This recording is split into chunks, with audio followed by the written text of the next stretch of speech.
Hey everyone, and welcome to the Light Bucket Astronomy channel. Today's topic is how to go about designing a Newtonian reflector, specifically where you get started. Now, you might have gotten the itch to build a telescope. You've been thinking about it for a while. You've been reading up on things, trying to absorb as much information as you can, but you're just not sure where to start. Well, today's video is hopefully going to give you that starting point. The objective is to teach you how to create an optical diagram that can be used to represent the specifications of the telescope that you intend to build. So before we get started, it's probably worth reviewing what a Newtonian reflector is, how it works, and some of the considerations to account for when designing a reflector. On my screen here, you can see a tool called Newt for the Web. This is a great tool that allows you to enter specifications about your telescope and have it output a ray trace diagram that can be used as a reference for how the telescope will function. In this case, we're not going to be going into detail about how to use Newt for the Web. Our goal is just to use this as an illustration and then draw our own optical diagram in another drawing tool. So, in looking at this diagram, which is a representation of a typical 8-inch f6 reflector, we can see that there's a primary mirror at the back, which takes incoming light and focuses it down to a focal point over here. But before it does that, a secondary mirror angled at 45 degrees redirects the light out perpendicular to the tube's optical axis, where it forms the focal plane, allowing an eyepiece to reach focus and allowing you to see the field of view presented by the telescope. So it looks fairly simple. There's not a lot going on here, but there are some important things to understand about the relationship between the primary mirror and the secondary mirror. You can imagine if we took the secondary mirror and we moved it farther away from the primary mirror, such that it intercepted the light cone from the primary mirror too late. What would end up happening is the focal point would end up converging inside of the optical tube. And if that were to happen, the focuser would never allow an eyepiece to reach focus and the view would always look blurry. If the secondary mirror was too close to the primary mirror, the opposite would happen. The focal plane would sit too far above the focuser, and you would never reach focus, and the primary mirror's light might bypass the secondary mirror, effectively stopping down the working aperture of the telescope. The size of the secondary mirror is also an important consideration, but to keep things simple for today, we're not going to be worrying about sizing the secondary mirror. What we'll be doing is basing our design off of an existing mirror set, such as this GSO 8-inch f6 parabolic mirror and matching 50mm secondary mirror. Normally, sizing a mirror is worthy of a topic of its own, and in a future video I'll cover that. But for now, we'll just let GSO's recommendation of a 50mm minor axis secondary mirror be what we use as the basis for the diagram. So going back to this, since we know what the size of the secondary mirror is, that means that there's going to be a specific relationship between the distance, between the primary mirror and the secondary mirror. We don't need to worry about its size, we just need to worry about its distance. And so how do you go about figuring out what that distance even is? What information do you need to know? Well, if we hop over to the diagram that we're going to be drawing, we can illustrate what that is. So here we see a basic optical diagram. It just includes the primary mirror, the secondary mirror, the optical axis, and the converging light cones. There's no structure around this, and the reason for that is to keep this agnostic as to what kind of telescope you would be interested in building. If you just want to build a solid tube telescope, you almost don't even need to do this. You can just use the Newt for the Web diagram. It's perfectly well suited for that.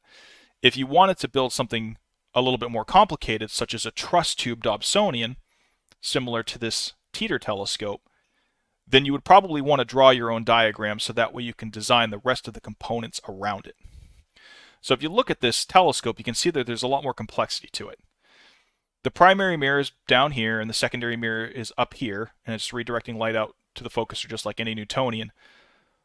But this whole component here is known as the upper tube assembly, and how far past the secondary mirror it goes, how far back behind the secondary mirror it goes, the size and depth of the primary mirror box, and the spacing between the two are all things that you would need to consider. And it becomes a lot easier to design those and draw those out as long as you start with a basic optical diagram. And so that's what we're going to be doing today. So going back to this diagram, let's take a look at some of the information that we need to know in order to draw it. I'm going to zoom in here on some notes that I've taken and just kind of explain what's going on. So on the right-hand side, we have a few lines that represent important distances to know with respect to the diagram. And on the left is just the information based on some of the hardware that might be readily available to you that you might want to purchase and use as the basis for your telescope. So over on the right, we can see that there's a line just representing the edge of the primary mirror. And so if we were to just draw a line straight across, we would see that that just represents this outer edge of that primary mirror. This line represents the bottom of the focuser board or the inside of the tube, depending on whichever approach you end up taking. This top line represents the top of the focuser board, or in total you can think of these two lines as just the thickness of the focuser board or the thickness of the telescope tube. This line, labeled focuser minimum height, is the minimum height of the racked-in focuser above the top of the focuser board. So when you just put a focuser on the board and you turn the focuser knob to bring that draw tube all the way down, that is what this line represents. This line up here represents the opposite. It represents the maximum height if you were to rack that focuser draw tube all the way out. And the line in between represents the target focal plane that you want to aim for when positioning the secondary mirror. And this will typically be at the focuser's midpoint.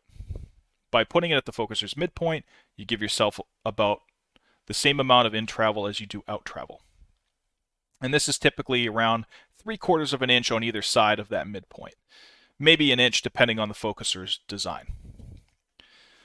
So what's interesting about this is that it means you should actually pick out your focuser before you build your telescope. And that sounds backwards. It sounds like you just want to build your telescope first and then slap whatever focuser you want on top of it.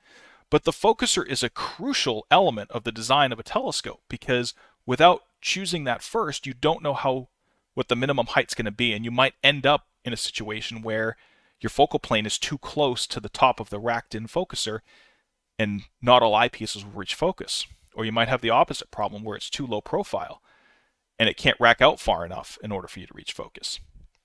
So choosing that focuser ahead of time is an important first step. And for the purposes of this diagram, I've just randomly selected this Orion 2-inch low-profile focuser. Not that I necessarily recommend this focuser, I just chose it because it has some readily available information about its specifications. So here we can see that it tells us that the minimum height is 58 millimeters and that its racked out height is 122 millimeters. So that's its minimum and its maximum height. Convenient, allows us to compute what we need easily. For optics, again, we're just choosing this typical 8-inch f6 mirror set with matching 50 millimeter secondary mirror. But it's worth noting that in order to draw this diagram, we don't necessarily need to have the minor axis of the mirror. We need to know its major axis. And so here's what I mean by that. If we look at the picture of the mirror is actually elliptical in shape, and it's a very specific proportion of the long axis to the short axis. And the reason for that is you can imagine if you were to hold that mirror tilted away from you at 45 degrees, it would actually look round. And that's important because that round shape will match the outline of the primary mirror and deliver a nice round, even field of view to the eyepiece. Typically, secondary mirror sizes are given by their minor axis dimension because that represents the profile of the secondary mirror. But because we're drawing this diagram from the side, we actually need to know the long axis. So in this case, 50 millimeters represents the minor axis, and thankfully there is a chart here, just happened to be published by Gina Astro about these GSO mirrors, that conveniently gives us what the major axis is. So the specifications for secondary mirrors here, we can see that the minor axis of a 50 millimeter mirror represents a 70 millimeter major axis diameter. If you didn't know what the major axis was, computing it's pretty simple. You just take your minor axis and you multiply it by the square root of 2. Doing that will give you the major axis, and that is what will be used for drawing the distance here for the secondary mirror when you want to represent what it looks like. In terms of the structure, there's a couple things that's worth noting. So there is the space between the focuser board / tube and the primary mirror. And that's what this gap represents here. Now the reason why you want to leave a gap there is to allow for some off-axis rays to enter the telescope and broaden its field of view. But you also want to make sure that if the focuser protrudes down into the tube a little bit, that it's not necessarily clipping into the light path too much. And if you have any hardware that's securing the spider vanes to the tube, you want to make sure that those are kind of hidden in this gap, so that way you will have minimal diffraction effects from those. Generally, you can count on about 3/4 of an inch to an inch of space between the edge of the primary mirror and the focuser board bottom or the inside of the optical tube. In this case, because everything else is measured in millimeters, I just picked 20 millimeters as that space. So that's about 3/4 of an inch, a little bit more. The other thing is the thickness of the focuser board, or the tube thickness. In this case, I've chosen 12 millimeters, which is about a 1/2 inch. 1/2 inch is fairly reasonable for a focuser board. If you make it too thin, the focuser board won't be strong enough to hold heavy eyepieces, and the focuser itself will cantilever out of position, and you'll break your collimation. If the focuser board is too thick, then you might have trouble positioning the secondary mirror to allow you to reach focus correctly. So there is a balance there. You have to figure out where you kind of want that to sit. If you've got a lot of heavy equipment that you want to hang off of the focuser, a thicker focuser board is recommended. Otherwise, stick to about a 1/2 inch or so. So given that, you can kind of count on these two measurements being more or less consistent regardless of the telescope that you build. If you are building a solid tube telescope, it might be a large aluminum tube, in which case the thickness of the aluminum is negligible. And the focuser board thickness / wall thickness, you can essentially say is maybe 1 or 2 millimeters. It's almost negligible. But for a truss Dobsonian where you have a separate upper cage and you need a board that can support the focuser, generally you can count on about 1/2 inch being pretty standard. So you can almost always count on these distances being the same, again, regardless of what telescope you end up making. The variation will come in the focuser. In this case, that focuser that we've chosen has 58 millimeters as the minimum height and 122 millimeters as the maximum out height. A different focuser will have different measurements, so it's important to get those right from the beginning. And from that, you can compute the midpoint, which is where your focal plane target's going to be. And ultimately, what we want to get to is this number right here, this diagonal to focal plane distance. And if I just kind of draw this out, that is the distance from here, from our target focal plane, down to the center optical axis, down to the center of that elliptical mirror. In this case, this just happens to be 222 millimeters, but that is the number that we need in order to know how much of this light cone to cut off and rotate up into a 90-degree angle. So with all that information available to us, we now have what we need to draw out the diagram. And it's worth noting at this point that while this is Photoshop, this is not going to be a Photoshop tutorial. This just happens to be the drawing tool that I like to use because it allows me to define a specific image scale. It allows me to measure it easily, so I know exactly how to fabricate the components from it. I can even print things off of it if I need to. Take it to Staples or FedEx to have it a large scale diagram printed out that I can reference easily, or I can use a ruler to measure against. So I find this handy, but you don't need to use this. You can use whatever drawing tool that you want. It can be digital, it can just be paper and a straight edge. What's important is that you know what image scale you're working with, that it's large enough that you can measure it accurately, and that it's easy to remember. So that way you don't get confused as to what size on paper represents what physical size of the component that you're building. And if you want to create a full 1-to-1 scale, great, go for it. The bigger it is, the more accurate your measurements are going to be. Otherwise, choose a sensible scale that gives you enough precision, but is also easy to work with. So, with all that being said, let's just take this and try and reproduce this just to show the thought process behind diagramming out an optical schematic. All right, and so over here we have a blank canvas that we can use to start drawing our new optical diagram. So the first thing that you'll probably want to do is draw out a center that represents your optical axis. So in this case, I'll just let a Photoshop guide represent that for me for the time being. And the next step will be a primary mirror. You will want to draw out the box that represents what the primary mirror is. So going back to the specifications for the mirror, we can see that an 8-inch f6 is 200 millimeters in diameter. It's got a 1200 millimeter focal length and a 24 millimeter thickness. Now the thickness is not strictly necessary for the purposes of diagramming this out, but it will be useful later on when you need to start referencing other components off of it, such as the mirror cell. So for now, we'll just draw out a box that's 24 millimeters wide and 200 millimeters tall. Position that somewhere along the optical axis.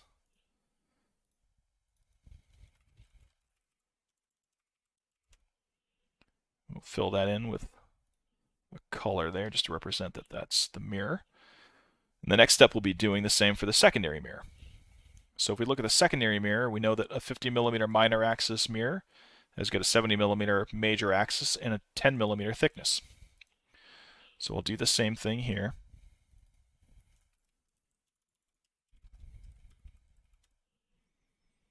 We'll just draw this one out flat. Now, in this case, we have the luxury of doing that, but if you're drawing this out on paper, you wouldn't want to draw it out flat. You'd want to draw it out at a 45-degree angle to start with.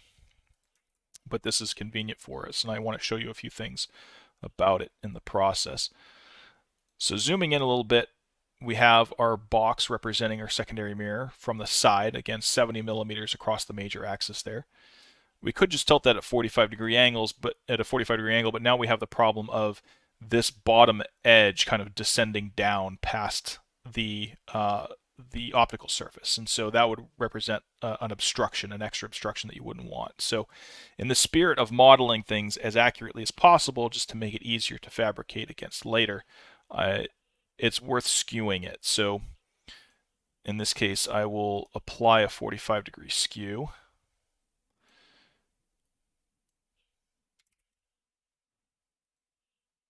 And now you can see if I were to rotate that 45 degrees, I get a nice straight flat edge that would allow light to bypass without causing any obstruction. But before I apply that transformation, I do want to mark the optical center, or rather the geometric center of this surface. And so I'll just apply a little dot at that midpoint. And that'll go right about there. Clear those guides. Now we can rotate this at 45 degrees. And that secondary mirror is ready to go. Don't need it just yet though, so I'm just going to kind of move that off out of the way. So the next step is to draw the light cone for the primary mirror. So we'll do that. We'll set up a new layer.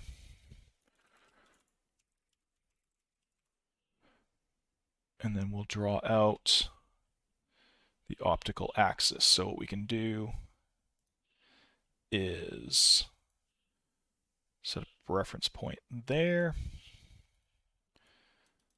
Set up another reference point 1200 millimeters away.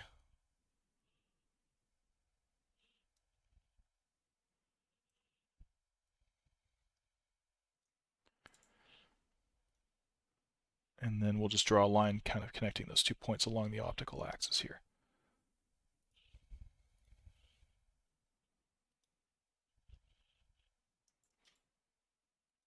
I'll fix that position a little bit later.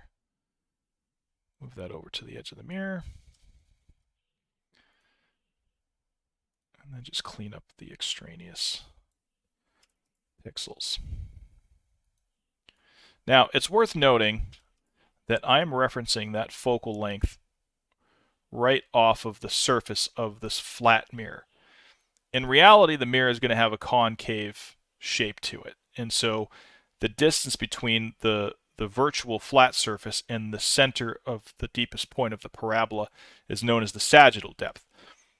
And in the case of an 8-inch f6 mirror, the sagittal depth is about 2 millimeters. I've already kind of computed this to see if it's worth even modeling here. 2 millimeters is fairly insignificant. I know we want to try and be as accurate as possible with our diagram, but 2 millimeters is not something you really necessarily have to worry about. So in this case, I'm going to ignore it, but you're more than welcome to compute the sagittal depth of whatever mirror it is that you're working on. There's all kinds of tools online that you can do that. I don't remember them off the top of my head, but you can do just a simple Google search for primary mirror sagittal depth calculator, and that will give you a couple of results that you can use to determine where the actual center starting point of the focal point of the focal length of the telescope should be referenced from. So for now, this is good enough. And so the next step is going to be to create the converging light cones. So we can do that just by adding a little mark there and then connecting the line up to the corner of the mirror. Do the same thing for the bottom. Now we have our primary mirror light cone. So the next step is determining where we want to cut this and then rotate it to form the secondary light cone that's directing light out to the focuser. So we know that the diagonal to focal plane distance that we care about is 222 millimeters. So that is the point at which we want to cut back from the end of the focal point into the middle of the light cone. So I'm just going to create a guide that's 222 millimeters by 222 millimeters. And we'll position that. I don't want to turn snap back on. Position it right there. And so there'll be a reference there. So that line is now our new secondary optical axis. And up here, we need the same thing to represent where the focal plane will be. And so that's what that line represents there. So at this point, we can actually take our secondary mirror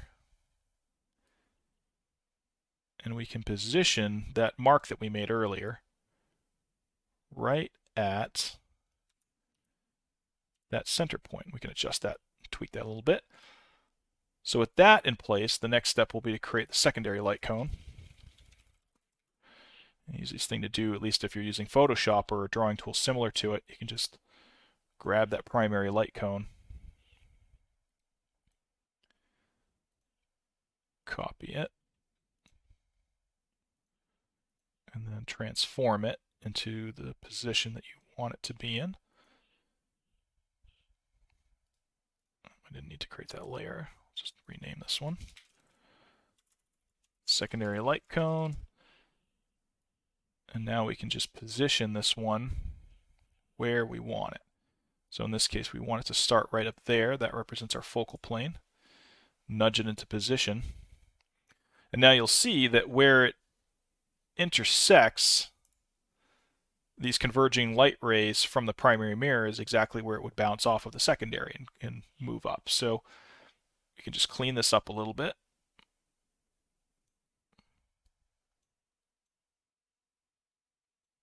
We can also clean up the primary light cone too. Sometimes it's useful to leave the primary light cone intact, and just if you have a drawing tool of sorts, you can kind of make it a little bit faded or transparent just to show you that it's there. But for now, we can get rid of it. So just hide those guides, and then I can move the secondary mirror just to kind of get that positioned a little bit better. And so there we go. That is our optical diagram. Pretty basic. That's all it really takes, just drawing a few lines. Again, if it's on paper, just some straight edges, just be accurate. Just be as accurate as you can. And so now we know what this distance is going to be. We know we have a reference by which we can define other components, where we put the focuser, how large we make the upper cage if we want, how deep we make the mirror box, where the mirror cell goes, the stock for the secondary. And speaking of the stock for the secondary, there's something that's about the secondary that's worth pointing out, and I just want to zoom in on this before we conclude this video. So if you notice, this secondary mirror with its geometric center is now in line with the optical center of the telescope. But in doing so, you'll notice that despite that, we have a little bit less space on the bottom here than we do on the top. And the reason for that is because the secondary mirror is leaning backwards a little bit. It's allowing the converging light ray from the primary mirror to converge a little bit more than it does down here. And in doing so, it strikes the secondary mirror at a lower point than the equivalent of this one down here. And so, in looking at this, believe it or not, this actually represents a miscollimated telescope. Even though we just established that this is a nice, perfect 90-degree angle, this secondary light cone is perpendicular to the primary light cone, that we position this mirror at the exact geometric center of the telescope, and we know that everything digitally is perfect. Believe it or not, this is an improperly collimated telescope. And the reason for that is because when you have off-axis light coming in from the telescope, and mind you that these converging light rays represent perfectly on-axis parallel light, you might have off-axis light coming in from the telescope, and that will shift the direction of this light cone a little bit. And some of that light will fall off of the bottom of this secondary mirror and bypass it, but strike the mirror up here.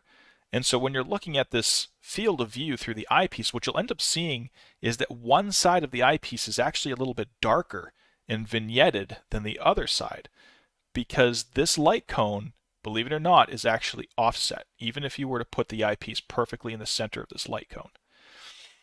So what's the solution to that? Well, typically what's done is an offset will be built into the secondary mirror. And the offset offsets it along its face such that it is evenly spaced on either side of the primary mirror's central light cone.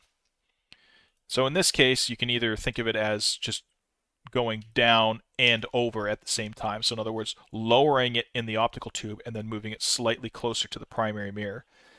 In this case, just those two actions by coincidence produced a fairly symmetrical position of this mirror. That might not be the case for if you're using a digital drawing tool, so you'll want to actually measure these out with whatever you have, and for the purposes of this illustration we don't need to do that here, but you'll want to make sure that you're as precise as possible. Now there are formulas that you can use to determine what that offset should be, and if you Google those, you can find them. Sometimes they're in the form of a chart, sometimes they're in the form of a calculator. You just enter specifications about what your telescope's primary mirror attributes are, the secondary mirror size, and it will compute the offset for you. But in this case, that's good enough. And you can see that now the converging light rays, or at least the primary mirror converging light rays, intersect and bounce off of the light ray for the secondary mirror at a slightly different point than the geometric center. And this now represents the optical center of the telescope. And so if you've ever collimated a telescope and you've kind of wondered why you might see some circles that are not concentric with one another, this is why. And I can show you what that looks like here. So this is a collimation diagram, and I'm just going to copy this, and I'm actually going to bring this right into our diagram, if it lets me.